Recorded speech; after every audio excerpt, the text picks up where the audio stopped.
Всем привет, дорогие мои фигуристы, все причастные к этому виду спорта, родители фигуристов. Сегодня я вдохновилась поотвечать на ваши вопросы. Выбрала наиболее популярные из них.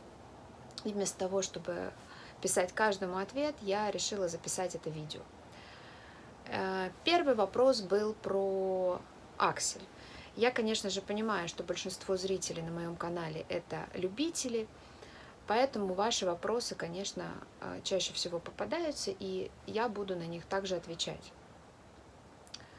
Вернее, вопроса было два, я их сейчас совмещу. Первый вопрос был про то, может ли взрослый любитель прыгнуть аксель. И второй вопрос был после обсуждения нашего в Инстаграме на тему того, как по какой программе мы занимаемся с Женей, да, почему мы, допустим, еще не прыгаем и так далее, какие мои размышления на этот счет. Я рассказывала, что я думаю, что сначала нужно освоить. И одна из подписчиц спросила, почему нужен задний винт для хороших прыжков. На самом деле для меня как-то немножко странно, мне казалось, что это вопрос понятный, но раз его задают, то я думаю, что стоит его осветить подробно. Итак, давайте сначала к первому вопросу. Может ли прыгнуть любитель аксель? Во-первых, конечно, любитель любителю рознь. Давайте установим, о каком мы возрасте говорим. После 30 нет. Вот просто тут даже нет никаких «но». Если только, конечно, этот любитель не занимался в детстве, у него нет какой-то подготовки. То есть если вы с нуля там в 30 лет начали заниматься фигурным катанием, никакой аксель вы не прыгнете. От 20 до 30 зависит. Да, это тоже зависит от вашего уровня спортивности, от того, мужчина вы или женщина. У мальчиков, конечно, больше шансов. Вот. Ну и то вы должны понимать одну вещь, что когда вы выбираете школу фигурного катания где-то там в интернете, то 95% тренеров, которые вам попадутся на пути, это не профессионалы. И даже если вы попадаете по всем критериям возраста и физически вы можете прыгнуть этот аксель, то вряд ли вы его прыгнете, если вы тренера выбирали наобум. Большинство тренеров, которые тренируют в школах для любителей, это не профессионалы, они сами как-то умеют кататься, но как они это делают, они вам не объяснят, они сами этого не знают. Поэтому здесь не только важно понимать конкретно, как работает каждая часть тела, да, то есть все нюансы, которые являются составляющими каждого элемента, но важно на каждый этот нюанс разработать массу упражнений. Вы не можете сказать ученику, делай там, не знаю, вращение. И вот он делает. Ну, так на самом деле и происходит. Все, что я вижу на любительском льду, где тренируются взрослые любители. Тренер говорит, делай, сам показывает, такой прокрутился, все здорово. Посмотрел, начинает делать, у него ничего не получается. Ну, ему говорят, ну, а что ж ты хотел с первого раза? У тебя, естественно, не получится. Пробуй еще. И вот они радуются тому, что вот я это вращаюсь, типа того, там 2 оборота. Вот. На самом деле, конечно, так не делается. Ко всему, особенно к многоаспектным элементам, у которых очень много нюансов, в которых может быть очень много ошибок, нужно готовить поэтапно. Вот. И сразу давать винт человеку, который не подготовлен, нельзя. Я сейчас немножко ухожу в сторону, но если говорить про вращение, например, вы знаете, что у нас на канале лежит ролик первые этапы подготовки к вращениям. Это то, что дается ребенку с нуля. Вот когда он только, ребенку или взрослому, сейчас я уже заговариваюсь, когда он только выходит на лед. Вот это то, что вы можете делать с самого начала. Этих этапов очень много, я записала только первый.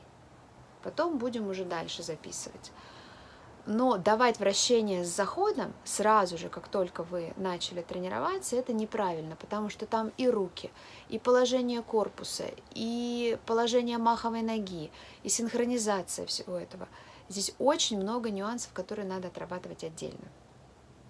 Не буду во вращение углубляться, мы начали говорить про аксель. Поэтому я говорю, очень важно, чтобы ваш тренер был профессионал. Если он профессионал, то тогда можно о чем-то говорить. Можно о чем-то говорить, возможно ли в 30 лет, возможно ли в 20. Если тренер не профессионал, невозможно вообще. Если тренер профессионал, даже если тренер профессионал, после 30 научиться прыгать аксель нормально, как положено, все равно невозможно. Я знаю, что, скорее всего, многие в комментариях напишут, что вот, у меня там есть знакомый, который прыгает. Я это тоже видела, многих прыгающих, любителей, но это не совсем то, что надо. Надеюсь, вот на этот вопрос я ответила. Второй вопрос по поводу винта.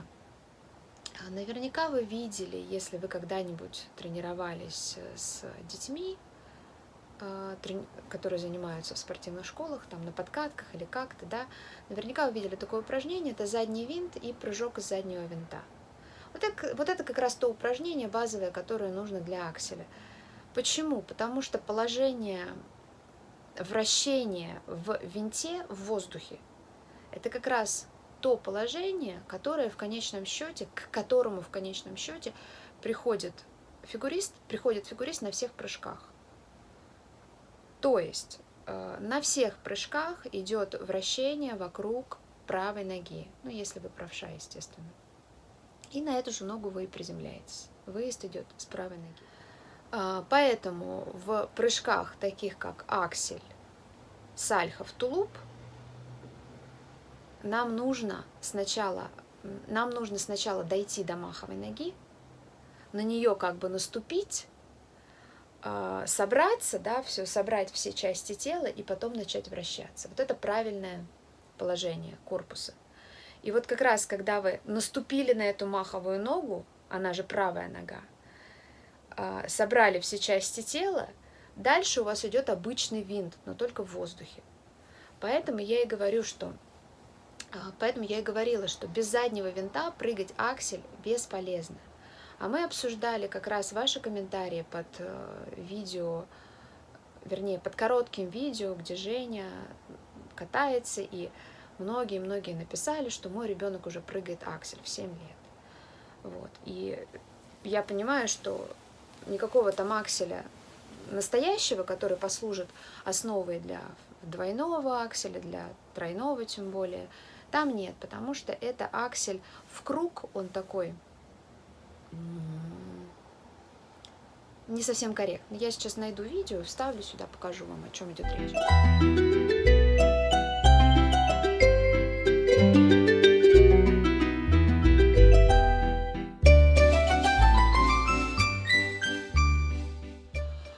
Почему?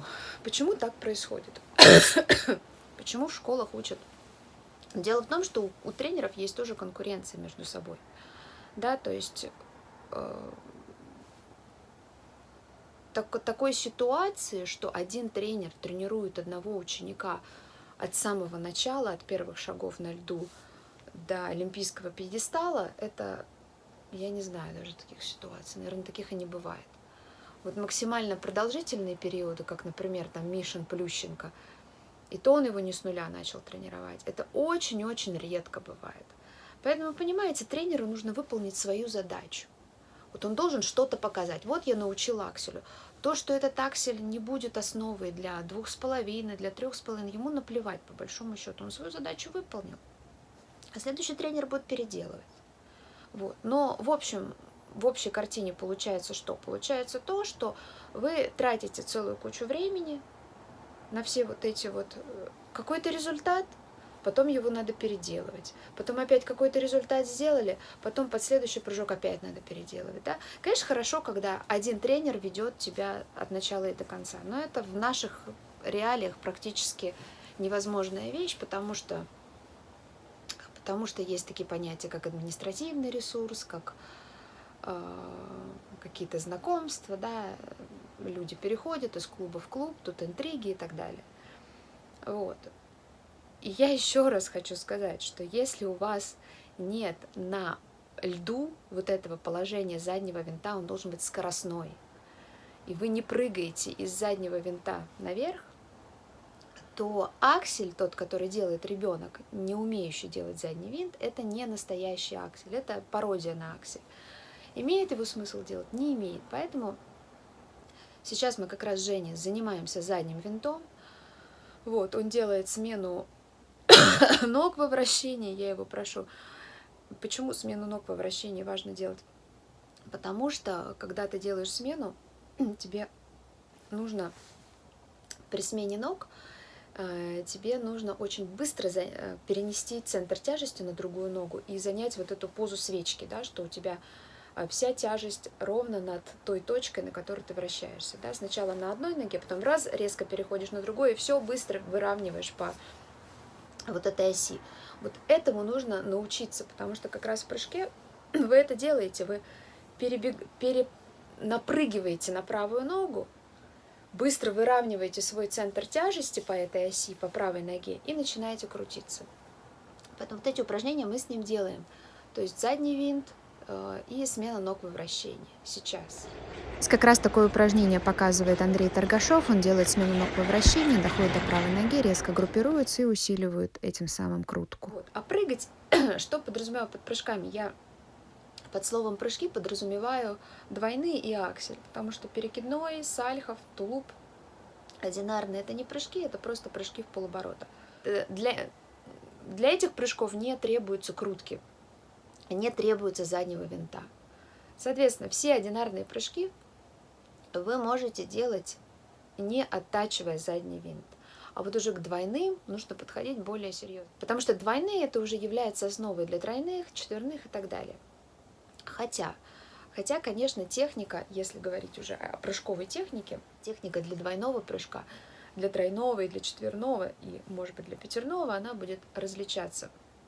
Но я думаю, что я конкретно про это запишу отдельное видео, потому что это очень такой сложный вопрос. Часто говорят про разную прыжковую технику, там спортсмены одного тренера прыгают так, другого по-другому, одни группируются. Классическая группировка, да, вот это считается классическая группировка в прыжке. Кто-то прыгает с руками наверх. Возьмем отдельный ролик, я запишу, почему так происходит. Лично мне это очень хорошо понятно, и для тех, кто интересуется, то ждите следующего ролика. Так, на чем мы остановились? Еще раз для тех, кто думает, что плохой аксель, он плохой только потому что детский, и что с возрастом это все исправится. Нет, с возрастом ничего не исправится. Вот, пожалуйста, на ваших экранах Петр Гуменник. Он крутит сразу правой рукой, не выпрыгивая, не доходя до ноги. Хотя я думаю, что в этом возрасте он, скорее всего, винт умеет делать. Но если аксель плохой, он может исправиться только путем переделывания техники. Красота.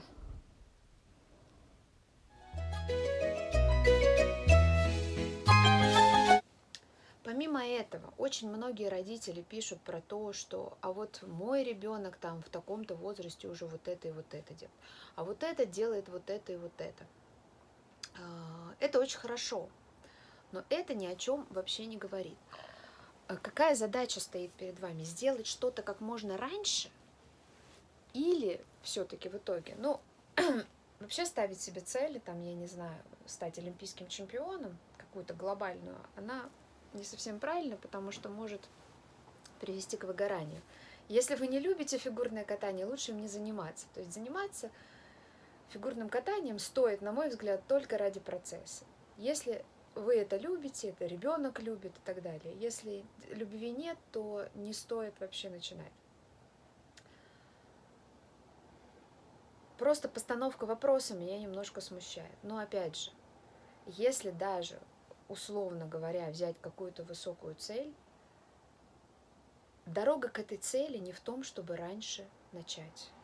Абсолютно. Потому что те, кто очень рано начинают, они быстро и не очень хорошо заканчивают. И я думаю, все знают эти примеры, они у всех на слуху. И не стоит даже повторять. Понимаете? И тут опять вопрос сводится к тому, чтобы у ребенка был один тренер от начала и до конца. И этот тренер сможет выстроить стратегию. Когда вы постоянно скачете от тренера к тренеру, тот тренер, к которому ребенок попадает на короткий промежуток времени, ему наплевать. Понимаете? Вот не наплевать тому, который ведет вот с такого возраста, там, с 5-6 лет ребенка до 20 там с чем-то. Ему не наплевать, вы уже родные люди, он уже по-другому совершенно относится. Но и он понимает, что все в его руках.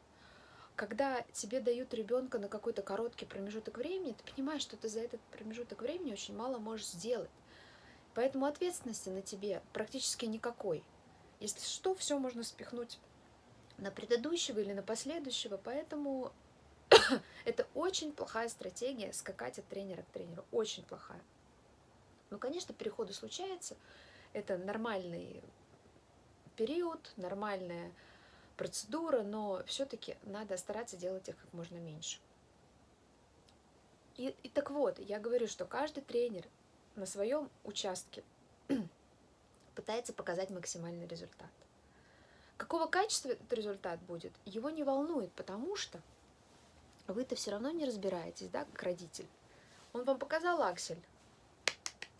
Как здорово. То, что другому придется его переделывать, ему наплевать, по большому счету. Ну, такова жизнь. Вы должны это понимать и принимать эти реалии. Он научил там ребенка прыгать что-то. Ему наплевать, что через 15 лет этот ребенок ляжет в больницу и будет делать операцию. Но это не факт. Все дети разные. Кто-то выдержит, кто-то закончит без травм. Ну, сейчас редко кто заканчивает без травм. Кто-то сломается в 10-12 лет. Таких историй сплошь и рядом. И что очень важно, я хочу сказать, подготовка ребенка к важному старту, будь то Олимпийские игры или чемпионат мира, или национальный чемпионат, это очень сложная стратегия, которая, конечно, должна разрабатываться в идеале одним человеком или одной командой.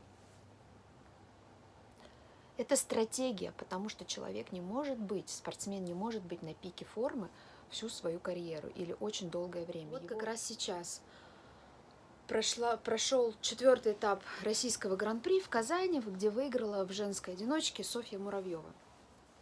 И вот я как раз хотела бы сказать, что это пример вот этой самой стратегии, вот этой самой работы тренера, потому что Софья не прыгала никаких ультраси.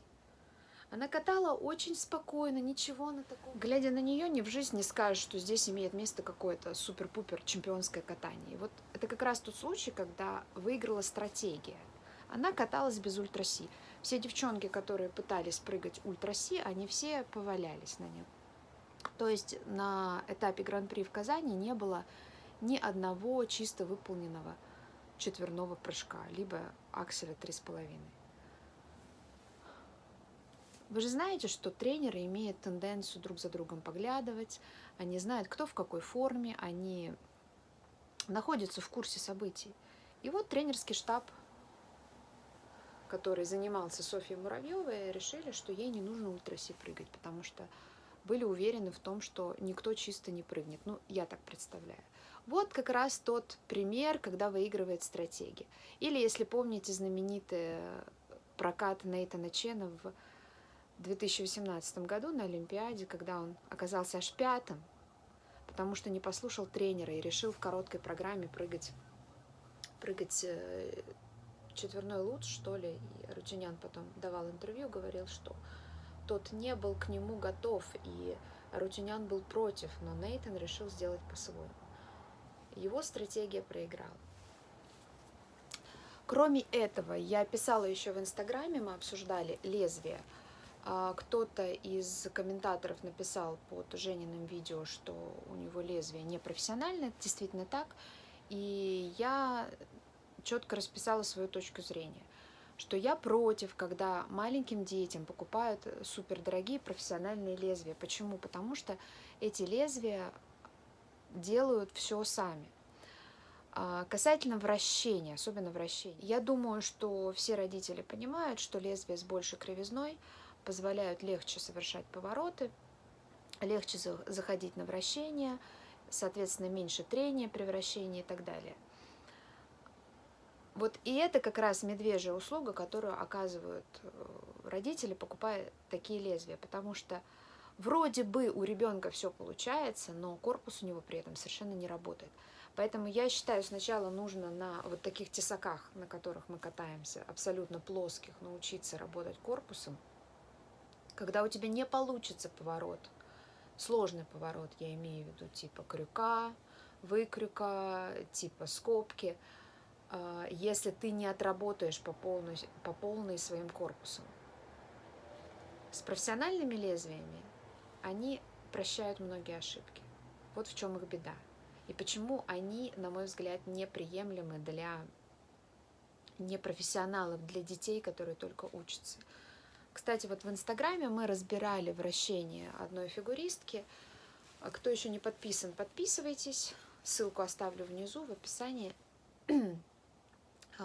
И я показала в замедленном повторе, как она через зубец переваливается и заходит на вращение. Вот и там я разбираю и говорю, что непрофессиональные лезвия такую ошибки бы не простили. Не простили. Вращение — это такой элемент, там очень многоаспектный.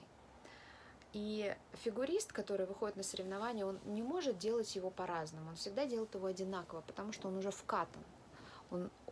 То есть, естественно, прежде чем выходить на соревнования, ты отрабатываешь элемент миллионы раз. И если вот эта ошибка у человека вкатана, что скорее всего так, но его лезвие ему прощает эту ошибку, это очень-очень плохой знак.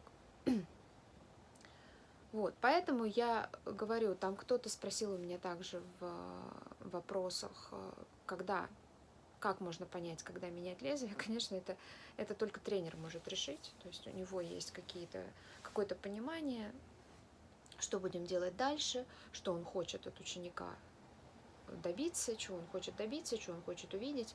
Поэтому так вот даже посмотреть на ребенка и сказать, вот тебе вот нужно вот на такие лезвия поменять. Естественно, нет, это должна быть обоюдная работа тренера и ученика на протяжении долгих лет скорее.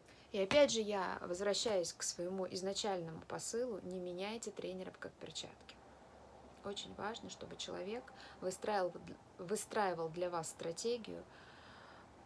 Тренер, который с вами долго, он будет отвечать и за ваши коньки, и когда вам лезвие менять, и когда вам ботинки менять, и все, весь цикл задач он будет с вами решать. Если вы приходите к тренеру на короткий промежуток времени, естественно, он не будет проверять, правильно ли установлены коньки, хорошо ли заточены они и так далее. Этот момент он уже не будет брать на себя. Это естественно, это не к вопросу, не к какому-то обвинению в сторону тренеров, я точно так же к этому отношусь. Вот. Мне не нужны дети, которые завтра уйдут. Ну, на этом, я думаю, нам стоит закончить. Если у вас есть еще какие-то вопросы или хочется еще что-то пообсуждать, пишите, буду рада ответить на все вопросы. Также хочу вам напомнить, что помимо YouTube у меня есть Instagram, ссылка внизу в описании, а также у нас есть новый канал, это Дзен. Заходите, подписывайтесь, читайте, там много того, чего нет на других моих аккаунтах. Кроме того, для тех, кто хочет поддержать канал, имеется внизу карта Сбербанка. Вы можете туда перевести деньги. Я благодарю всех за просмотр. Всего вам доброго, хорошего дня. Увидимся очень скоро. До свидания.